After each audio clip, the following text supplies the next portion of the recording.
Donald Trump a parlé au monde, mardi 19 septembre. S'exprimant pour la première fois devant l'Assemblée générale des Nations unies, à New York, il s'est efforcé de donner corps à ce qui pourrait constituer sa doctrine. Dans les affaires intérieures américaines, le Trumpisme tel qu'il se dégage de premiers mois difficiles puise à plusieurs sources qui le singularisent par rapport aux administrations républicaines précédentes. La vision du monde exposée mardi, centrée sur l'exaltation de la souveraineté, un terme répété 21 fois par le président, découle du même processus d'hybridation, très souvent au risque de la cohérence. Face au national mal, Donald Trump avait marqué les esprits lors de son discours d'investiture, le 20 janvier, par la noirceur du tableau dressé d'un carnage américain. Dans l'enceinte des Nations unies, il a récidivé en estimant que certaines régions étaient sur le point de sombrer en enfer, et par la violence de ces attaques.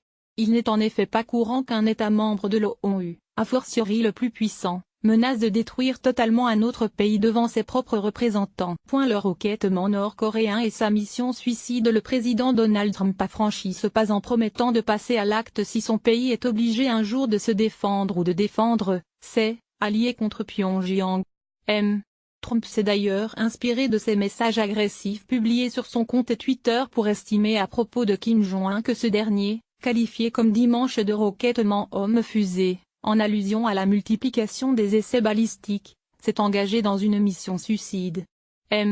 Trump s'est ensuite tourné vers l'Iran, autre État voyou, qui figurait déjà comme la Corée du Nord dans l'axe du mal défini en 2002 par George W. Bush dans le contexte de la guerre contre le terrorisme. Dénonçant une dictature qui se défie de son propre peuple, le président a éreinté une nouvelle fois l'accord de 2015 sur le programme nucléaire de Téhéran, considéré comme une honte.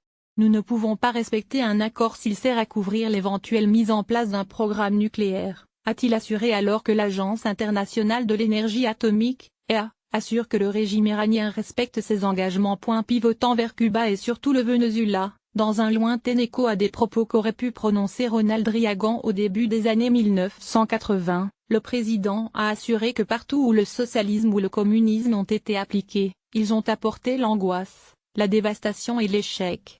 Face au climat de guerre civile qui paralyse ce pays d'Amérique latine et qui a précipité l'imposition de sanctions par Washington, nous ne pouvons pas rester sans rien faire. En tant que voisins et amis responsables, nous devons avoir un but, que les Vénézuéliens puissent récupérer leur liberté, remettre le pays sur les rails et renouer avec la démocratie, a-t-il ajouté, en se disant prêt à de nouvelles actions, sans en préciser la nature, pour le cas où le président vénézuélien, Nicolás Maduro, persiste dans la voie visant à imposer un régime autoritaire. Souveraineté, sécurité, prospérité. Ces charges vigoureuses ont pu donner l'illusion d'une ambition de la part du président des États-Unis d'endosser le costume de gendarme du monde à rebours de la tentation isolationniste esquissée par son slogan de campagne l'Amérique d'abord.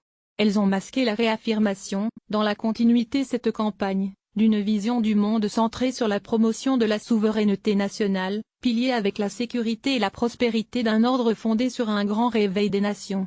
Cette défense de la souveraineté a conduit Trump à une critique à demi-mot de la Russie à propos de l'annexion de la Crimée et de Chine pour sa volonté d'hégémonie maritime.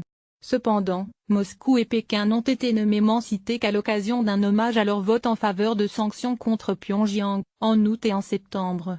En tant que président des États-Unis, je mettrai toujours l'Amérique en premier, tout comme vous, car les responsables de vos pays devront toujours mettre vos pays en premier, a-t-il assuré.